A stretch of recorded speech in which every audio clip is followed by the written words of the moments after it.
जय हिंद दोस्तों, कुछ तस्वीरें हम आपको मायावती जी की पुरानी तस्वीरें दिखाने की कोशिश कर रहे हैं। आप देख रहे होंगे दोस्तों, ये कुछ तस्वीरें हैं जिसमें आप देख सकते हैं मायावती जी किसी रैली में हाथ उठाकर जनता का अभिवादन स्वीकार कर रही हैं। 2027 का विधानसभा चुनाव सर पर है, इस बात को आप जानते हैं। मायावती जी ने चुनाव लड़ने का ऐलान अकेले कर दिया है दोस्तों। अब फिलहाल मायावती जी अकेले चुनाव लड़ रही हैं। 2027 के विधानसभा चुनाव में इन्होंने दावा कर दिया है कि वो अकेले चुनाव लड़ेंगी। लेकिन दोस्तों, ये बीएसपी मायावती जी दोस्तों कोई ऐसे वैसे नेता नहीं है, ऐसी वैसी पार्टी नहीं है।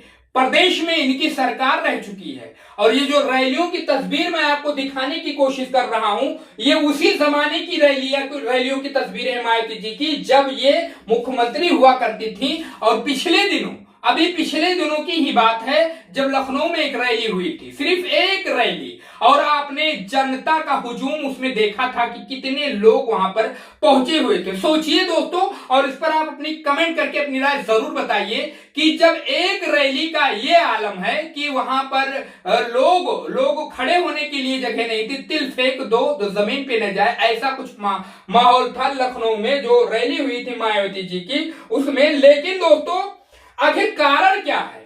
कारण क्या है कि मायावती जी इस वक्त चुनाव तो लड़ती हैं, चाहे लोकसभा का चुनाव हो चाहे विधानसभा का चुनाव हो, मायावती जी चुनाव तो लड़ती हैं, ऐसा नहीं है कि चुनाव नहीं लड़ती हैं। लेकिन दोस्तों, वो जोश व खरोश, वो ताकत, वो उत्साह पार्टी के अंदर देखा नहीं जाता है। मायावती जी की जो बात है, इस बात को ये तस्वीर मैं आपको दिखा रहा हूं फिलहाल में, आप देख सकते हैं।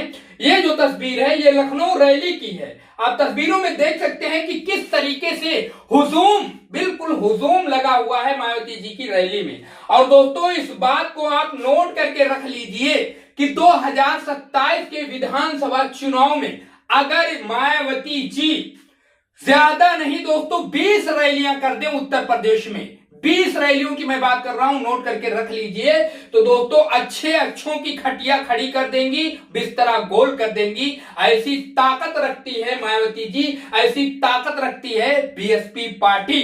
लेकिन दोस्तों, मायावती जी को वो काम करना होगा जो वो पिछले समय में, पिछले चुनाव के टाइम पर किया करती थी और विपक्षियों की होश उड़ाया करती थी। अब दोस्तों, हम बात करते हैं मायावती जी के मौजूदा समय की। दोस्तों, 2024 के लोकसभा चुनाव को आपने देखा होगा कि किस तरीके से बीएसपी की रैलियां हुई और किस तरीके से चुनाव बीएसपी ने लड़ा, मायावती जी ने लड़ा। मायावती जी के दोस्तों एक आह्वान पर इस वक्त उत्तर प्रदेश में हजारों की तादाद में कार्यकर्ता इकट्ठा हो सकते हैं, उनके समर्थक इकट्ठा हो सकते हैं। और वो दोस्तों, अगर मायावती जी, ज्यादा मैं नहीं कर रहा हूं, 2027 के विधानसभा चुनाव में मायावती जी मात्र 20 रैलियां करते हैं उत्तर प्रदेश में, तो दोस्तों मैं ज्यादा नहीं कर रहा हूं, सरकार बनाने की बात नहीं कह रहा हूं कि बीएसपी मायावती जी सरकार बना लेंगी। इतना जरूर कह रहा हूं कि 20 रैलियों के बाद उत्तर प्रदेश में 2027 में किंग मेकर की भूमिका, सरकार बनाने की चाबी मायावती जी के हाथ में होगी। इस बात को आप लिख के रख लीजिए, नोट करके रख लीजिए, और इस पर अपनी भी राय हमें कमेंट बॉक्स में बताइए कि जो बातें मैं कह रहा हूं मायावती जी के बारे में, मायावती जी के चुनाव लड़ने के तरीकों के बारे में, वो दोस्तों कितनी सच्ची हैं या मैं ऐसे ही कह रहा हूं। वास्तव में मैं बता रहा हूं दोस्तों, अगर मायावती जी पुराने फॉर्म में, पुराने तरीके से चुनाव प्रचार उत्तर प्रदेश में करने लगे, तो दोस्तों उत्तर प्रदेश में इस वक्त कई लोग फुदक रहे हैं। उत्तर प्रदेश में मैं नाम नहीं लेना चाह रहा हूं, लेकिन कई लोग अपने जाति को लोगों को लेकर फुदक रहे हैं।